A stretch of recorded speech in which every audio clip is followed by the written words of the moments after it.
Hello everyone. हम अभी स्थावर विष के वर्णन में देख रहे थे। अभी हमने स्थावर विष की परिभाषा, भेद, अधिष्ठान वगैरह वगैरह देखा। अब हम इसके बाद स्थावर विषयों के वेग अनुसार लक्षण एवं उनकी चिकित्सा देखेंगे। जो ये सिंगल 5 मार्क्स का या फिर दोनों मिला के वेग अनुसार लक्षण और वेग अनुसार चिकित्सा 10 मार्क में आ सकता है। तो हम ऑलरेडी एक बार वेगों के लक्षण देख चुके हैं प्रीवियस वीडियोज़ में। फिर भी मैं आपको यहाँ पे शॉर्ट में एक्सप्लेन करता हूँ और उन वेगों के साथ साथ ही उनकी चिकित्सा क्या होनी चाहिए वो एक्सप्लेन करता हूँ। आज हम जो वेग और उनकी चिकित्सा देख रहे हैं वो आचार्य सुश्रुत के द्वारा बताई गई चिकित्सा देख रहे हैं, ना कि चरक द्वारा। तो कन्फ्यूज़ मत होना। तो स्टार्ट करते हैं। विष के वेगों के लक्षण। तो प्रथम वेग के लक्षण में क्या होगा? जीभ श्याव वर्ण की हो जाएगी। जीभ में जकड़ाहट आ जाएगी, मूर्छित हो जाएगा रोगी, और श्वास होगा। श्वास का अर्थ होता है ब्रीथलेसनेस होगा। अब इसमें प्रथम वेग के लक्षण में क्या बताया गया है? चिकित्सा में बताया है कि वमन पश्चात शीतल जल का परिषेक करना है। अर्थात रोगी को पहले वमन कराना है, ठीक है। रोगी को वमन कराया है, उसके पश्चात शीतल जल से उसके मुंह पे परिषेक करना है, अर्थात उसके ऊपर छिड़काव करना है। वमन के पश्चात शीतल जल का परिषेक किया, उसके पश्चात हमें घृत और मधु के अनुपान से अगत का पान कराना है। अगत का अर्थ होता है जो मेडिसिन होती है, जो विष का प्रतिविष होता है, एंटीडोट होता है, उसको घी और शहद के साथ मिक्स करके विषाक्त युक्त रोगी को या फिर विषग्रस्त रोगी को पिलाना है या फिर खिलाना है। तो ये हो गई फर्स्ट वेग की लक्षण और चिकित्सा। अब द्वितीय वेग के लक्षण और उनकी चिकित्सा देखते हैं। द्वितीय वेग में रोगी को कंप होगा, अर्थात ट्रिमर्स आएंगे, अंग शैथिल्य होगा, शरीर में दाह होगा अर्थात जलन होगी, गले में पीड़ा होगी, आमाशय में पहुंचकर हृदय में वेदना उत्पन्न करेगा। जो विष है अब सेकंड वेग में आमाशय में पहुंच गया है और हृदय को वेदना उत्पन्न कर रहा है। तो इसमें हमें क्या करना है? अब आमाशय में पहुंच गया है तो उसका अर्थ होता है कि अब हमें वमन करना है। तो चिकित्सा में बताया गया है कि वमन कराकर तीव्र विरेचन देना है। तीव्र विरेचन, तीव्र अर्थात कि तीक्ष्ण विरेचन देना है हमें उसे, ताकि उसका जो विष है या तो वमन के द्वारा बाहर निकले या तो विरेचन के द्वारा गुद मार्ग से बाहर निकले। तो ये हो गए द्वितीय वेग के लक्षण और चिकित्सा। अब देखते हैं तृतीय वेग के लक्षण और उनकी चिकित्सा। तृतीय वेग में आमाशय में तीव्र शूल होगा, तालु का शोष होगा, अर्थात तालु सूख जाएगा, नेत्रों में विवर्णता होगी, हरापन होगा और शोथ होगा, मतलब बॉडी में स्वेलिंग आ जाएगी।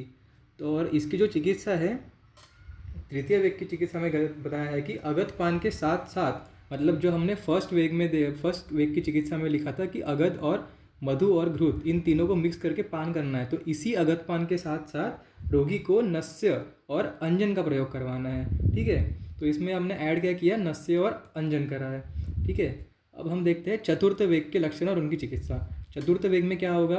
बॉडी में सूची वेदवत वेदना होगी, मतलब सुई से चुभोने जैसा पेन होगा, उसे हिक्का होगी, कास होगा, पेट में आटोप का अर्थ होता है गुड़गुड़ की ध्वनि होगी, सिर में भारीपन होगा, अर्थात अब ये मस्तिष्क में पहुंच चुका है। चतुर्थ वेग, 3 वेगों में अगर प्रॉपर चिकित्सा नहीं की जाए तो चतुर्थ वेग में पहुंच जाएगा, और चतुर्थ वेग में उत्तमांग अर्थात शीर में भारीपन उत्पन्न होगा। अब इसकी चिकित्सा कैसे करनी है? अब इसमें क्या करना है? स्नेह मिश्रित अगध का पान कराने का निर्देश किया है। अर्थात जो हमने फर्स्ट वेग में अगध दिया था घी और मधु के साथ मिक्स करके, उसमें हमें स्नेह मिक्स करके देना है, अर्थात स्नेह मिश्रित अगध का पान कराना है, ठीक है। अब हम देखते हैं पांचवें वेग के लक्षण।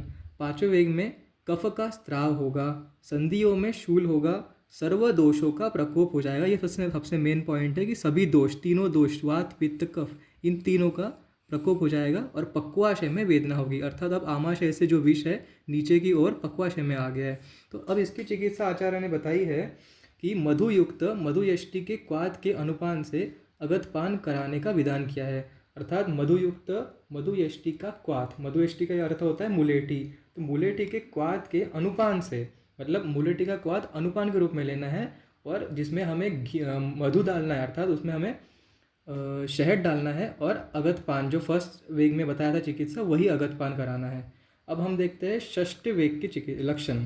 बुद्धि का विभ्रंश होना, अर्थात उसकी बुद्धि पूरी तरह से वो भूल जाएगा कि क्या कर रहे हैं, अर्थात स्टूपर फॉर्म हो जाएगा, और तीव्र अतिसार होगा। जैसे कि अभी हमने देखा कि पक्वाशय के अंदर अब पहुंच गया है विष, तो अतिसार होगा, ऑब्वियसली बात है। तो पक्वाशय का सबसे निकटतम मार्ग क्या होता है? गुदा होती है। तो बॉडी अनकंडीशनली इस फॉरेन पार्टिकल अर्थात विष को बाहर फेंकने की इच्छा करेगा, और इस प्रकार वो अतिसार को उत्पन्न करेगा।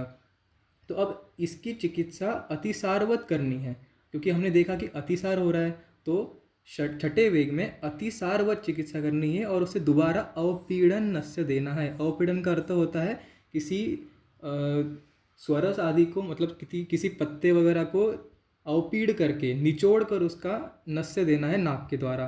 तो उसका अतिसार ठीक हो जाएगा और उसकी नस्य के द्वारा संज्ञा का भी वापस आ जाएगा, क्योंकि बुद्धि का विभ्रंश हो गया है तो उसका बुद्धि वापस प्रॉपर पोजीशन में आ जाएगी। अब सातवां वेग जो कि अंतिम वेग है, इसमें क्या होता है, कंधे, पीठ, कमर का टूटना, अर्थात कंधों में, पीठ में, कमर में बहुत ज़्यादा पेन होगा, शूल होगा और श्वास का अवरोध होगा। श्वास का अवरोध अर्थ होता है कि ब्रीथलेसनेस, और आखिरी में उसकी मृत्यु हो जाएगी अगर हम छठे वेग तक उसकी चिकित्सा ना करें तो। अब सातवें वेग के ये लक्षण दिखने के बाद हमें चिकित्सा करनी है। कागपत के आकार का चीरा लगाकर उन पर रक्त मिश्रित मांस रखे और अवपीड़न नस्य का प्रयोग करने का विधान किया है। काकपत क्या होता है, कौवे के पैर, इसको काकपत कहते हैं। तो कौवे के पैर जैसे होते हैं ना, उसके आकारों का स्काल्प पर, सिर के पहले बाल निकाल देने हैं, सारे बाल काट देने हैं। उसके बाद सिर पर काकपत के आकार का, मतलब कौवे के पैर के आकार का चीरा लगाना, इंसिजन लगाना है और उसके ऊपर जो गाय, भैंस, बकरी आदि का जो गीला मांस होता है उसे रख देना है। तो क्या होगा कि ये जो गीला मांस है वो पूरा विष शोषित कर लेगा, इसके कारण वह विष मुक्त होगा और आखिरी में उसे अवपीड़न नस्य, जो हमने पहले वर्ग में भी देखा छठे में, इसमें भी अवपीड़न नस्य दिया था और इसमें अवपीड़न नस्य दिया है। तो इस प्रकार हमने 7 वेगों के 7 लक्षण देखे और 7 वेगों के उनके अनुसार चिकित्सा देखी, जो कि आचार्य सुश्रुत ने बताई है। तो हमने यहाँ पे स्थावर विषयों के वेग अनुसार लक्षण और उनकी चिकित्सा का एक टॉपिक कवर कर लिया है। Thank you so much.